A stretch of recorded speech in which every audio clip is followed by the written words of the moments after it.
Hey, True Believers. Chris Mack coming at you with part 12 of our Onslaught event. This is Onslaught X-Men number 1. And the print date on this was August 1996.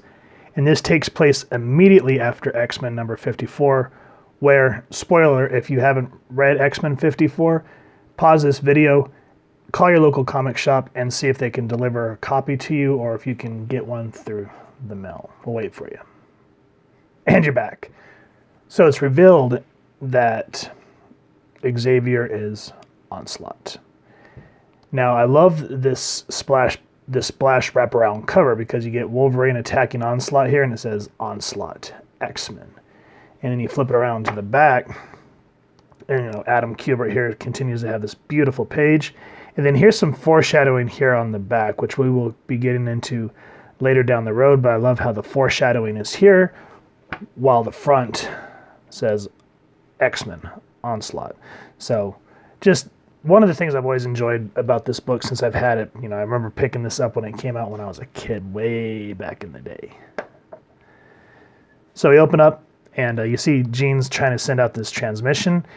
And it's been a long time since I've read this book, and this is the particular panel that always sticks out in my mind because I just like the way they try to kind of use the old school Photoshop effect here. Just really, really nice.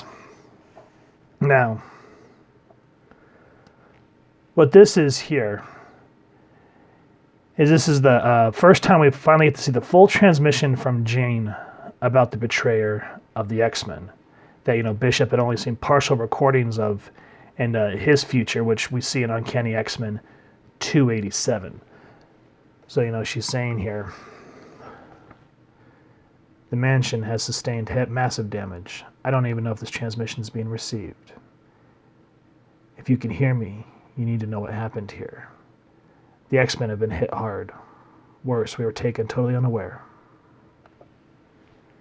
If you respond to this call, be advised that mansion security has been deactivated from within.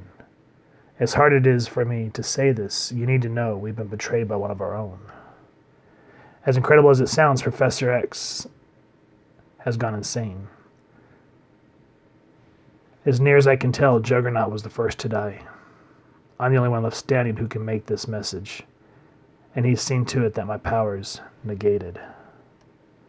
It's our own fault, really. After what I saw in his mind, we never should have trusted that there were no after effects from Professor X shutting down Magneto's mind. So again, this is why we went over X-Men 25 initially. We knew so little about the psychic damage that would result from he's here. Now, in Uncanny X-Men 287, we're in the future. This is Bishop, Malcolm, and Randall is chasing down Fitzroy, and they actually stumble upon the war room. And they see Jean's message, and it's garbled. And let me see if I can remember. Oh, what did it say? Basically, it sounded it said the thing that you really want to take away from it says where it says Professor X has gone insane. In the original transmission in 287, it says Professor Xavier was the first to die and stuff like that. So I really appreciate, because Lobdell scripted that book 287 and Jim Lee plotted it.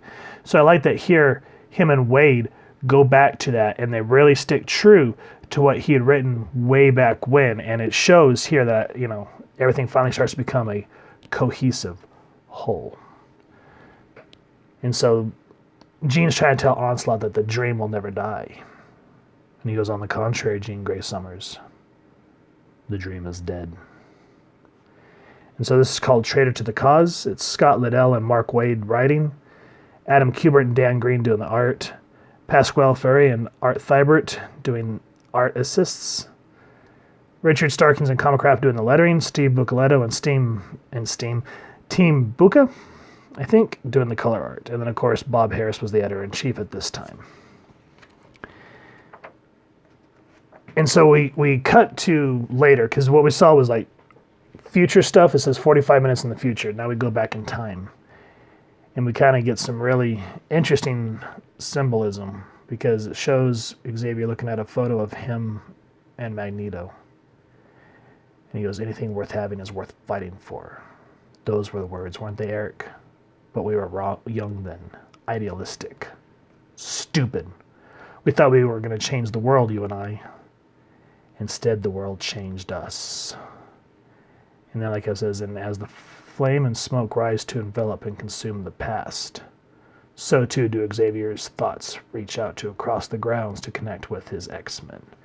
And so we kind of get this nifty little art piece here by, I think this is Kubert. And man, this one thing about the Onslaught event that really kills me is the feral Wolverine. I wish that would have never happened, but you know, it is what it is. And then we see Jean here coming out in an evening dress, which is what she initially started with. And then the next issue she's in, her outfit changes. Now we're back to her evening dress. And then we open up on this. This is a beautiful splash page. But look at this. This is not just a few minutes later. Jean's in another outfit. So everyone's saying we haven't found the Juggernaut yet, because in the last couple of issues, which was Uncanny X-Men, what was it, 334 and X-Men 54, the Juggernaut had come to the grounds to talk about Onslaught. And yeah, last issue, something happens to Juggernaut, which if you're interested, again, pick up the book. And then Jean kind of goes over the initial stuff, talking about like X-Men 50, where we're introduced to Post, X-Men 322, where we're first introduced to the word Onslaught and how this is all building up to it.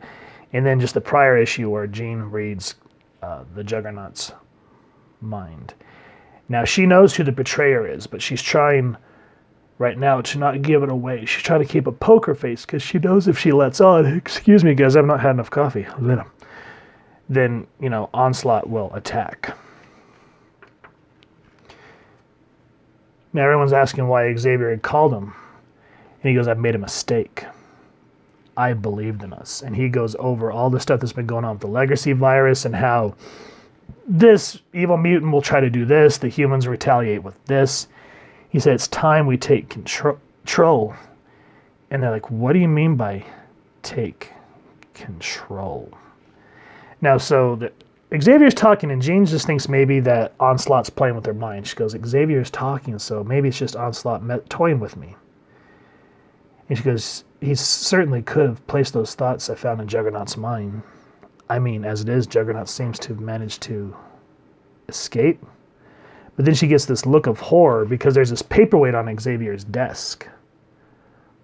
And you're just kind of like, uh-oh. And needless to say, finally, Onslaught comes, finally reveals himself to everybody. Because in, what was it, X-Men 53, he revealed himself to Jean. But this is the first time where he comes out and it reveals himself to what he truly is here in front of the X-Men and everything. And now he's trying to tell everybody what his plans are. He's like Xavier, I intend for you to follow me. And he says, we have a world which we must set right. And what I like is Bishop says, by forcing our will, your will, upon the weak, upon a people without power. And he goes, free will is a privilege, sheep. It's not a right that humans need to be allowed to continue to abuse. Now, I don't know about y'all, but this sounds a whole lot like the Dawn of X books with what they're trying to do right now with the Krakoan flowers. So you're just kind of like, man, these newer books, they're something else. Anyway, but the X-Men are resisting Onslaught. And Cyclops saying, I've had enough. So he lashes out at Onslaught. And what's interesting is he goes, you've managed to surprise me, Cyclops. I didn't believe you had it in you to lash out at me. And now you notice that every time the name Magneto's brought up, he goes a little mad and starts lashing out. And he says here, he goes, you truly do not comprehend what has happened, do you? Any of you. I am as much Xavier as I am one other. So it's kind of interesting, and we'll get more into that in a future issue of Wolverine. I promise we will get there. Now check this out. Gambit does a telekinetic charge to kind of break everybody free of what Onslaught is doing to them, because he basically latches them down after Cyclops slashes out at him. He holds them in place in a very torturous way, but Remy's powers is able to set them free. And they're saying that shouldn't have worked. And Jean says, if Onslaught is as powerful as he claims to be, Gambit's power shouldn't have short-circuited the creature's hold on us.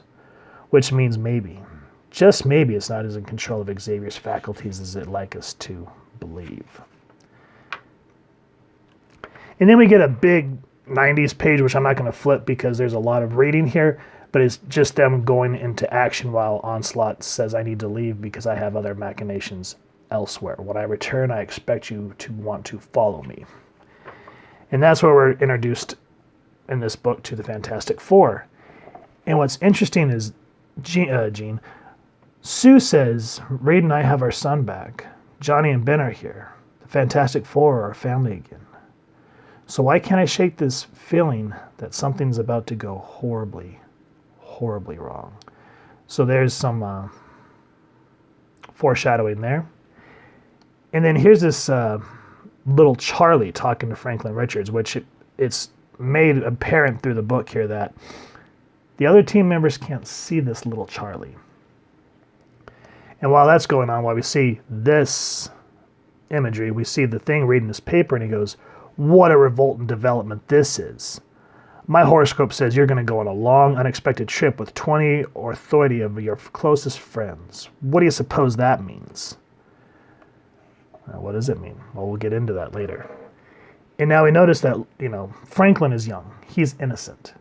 And little Charlie's really kind of getting like metaphysical and very deep thought talking with this kid. And he's just like, you sure you don't want your own milk? And little Charlie goes, shut up about the milk. Loses his cool. And so what does Franklin got to do with all that? He really gets built up. We'll get more into that. Same thing here with Nate Gray, because everyone doesn't understand why Xavier's focusing on Nate Gray and Franklin Richards so much. Some of it's brought up here in the dialogue, which I don't want to get into. I don't want to spoil it. Onslaught returns and finds that the X-Men are trying to delete all the Cerebro files so he can't get a hold of them. He goes, you doubt me? Then here, X-Men, feel my fury.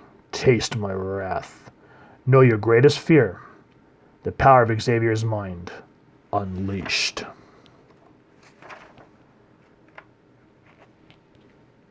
And there's a cool moment here with Iceman, like how he's able to detect Onslaught, because Onslaught's kind of playing with everybody's mind at this point, which I don't want to get into, but there is one thing where Cyclops tries to attack Onslaught, and he causes Cyclops' blast to feed back on himself, and that is just a really rough panel to read, because you're just like, good grief. Now, with all the X-Men allegedly dispatched, Dark Beast finally shows his true colors and pledges himself to Onslaught. And Onslaught's like, I know who you are. And he's like, then you know that what type of stuff I can do to make myself valuable to you. Now, check out X-Men Unlimited. I think it was number 10, where Dark Beast actually replaces R. Henry McCoy. It's really an interesting read. And then we get back into the present, and this is where Jean starts to send out that broadcast. And some really interesting things happen there. But one thing that I didn't want to show the panels of, but what's really cool is Onslaught is talking to Bishop. Here, I'll read it right here. He goes, you realize, of course, this is all your fault. And Bishop's like, what? Well, this is a different panel. I'm sorry, I got a little ahead of myself. So before we get into this, Onslaught talks about how Bishop's memories of the Age of Apocalypse are what kind of helped kickstart Onslaught's, plan for his world domination without the whole the whole decimation of the world like Apocalypse was. So this book explains what all that is about, and it's really kind of interesting. Now, what's neat is I will give this away, because Onslaught's talking to Bishop, and he goes, because of your failure, Bishop, everyone dies. 100 years from this moment, the X-Men will have been murdered, betrayed by one of their own.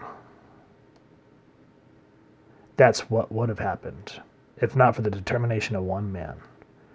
A man who is in an instant, in a single act of self-sacrifice, throws himself between the forces of destiny and reality. So I like that Lobdell kind of goes full circle finally with all the stuff that him and Lee built up way back in X-Men 287, where this all finally begins to pay off. And this is where Onslaught really starts to kick in. So the next issue after this one is, what is it? Hold on. I will remember. Just give me a minute. I have to look at my notes. Uncanny X-Men 335 is the next issue. So make sure to stick around with that, guys, because we will be jumping into it, because that kind of shows the fallout of this book. And this is actually where everything starts to run rampant in the other Marvel books. Because at this point, it had really just stuck to all the X titles. Now, with this, and remember the teaser I kind of showed on the back, if you're not sure what I'm talking about, make sure to back up the video to the beginning and look at the back of this page. This really starts to affect the whole Marvel universe. And Sue and Ben Grimm here really foreshadow that. So if you guys have enjoyed this comic book, please make sure to support your local comic shop and pick up a copy. Or if at the time of this recording, or if everyone's still stuck at home, call them and see if they can't do a curbside service, or they can see if they can mail it to you or deliver it to your house. And in the future, if this is finally passed and everything's cleared up, please go and pick up the book, because this is something that you want just for the sake of, the history, because this is way back in '96, and this was, at the time, it was kind of but you go back and read it now, and I think it's a lot better than what's going on in the main books right now, in my personal opinion. But anyway, if you guys have enjoyed this review, please make sure to take a moment to hit like, share, and subscribe. Helps the club channel more than you could possibly know. And if you wouldn't mind hitting that fancy little Onslaught bell next to subscribe, then you guys will get notified when we upload new content. You can come to the page, and we'd love to have a dialogue and just hear your feedback down in the comments below or on our social media pages, which I'll make sure to leave the links in the description below. And with all that said, thank you all for stopping by, and I hope you all continue to have an absolutely amazing day reading, and happy hunting, true believers.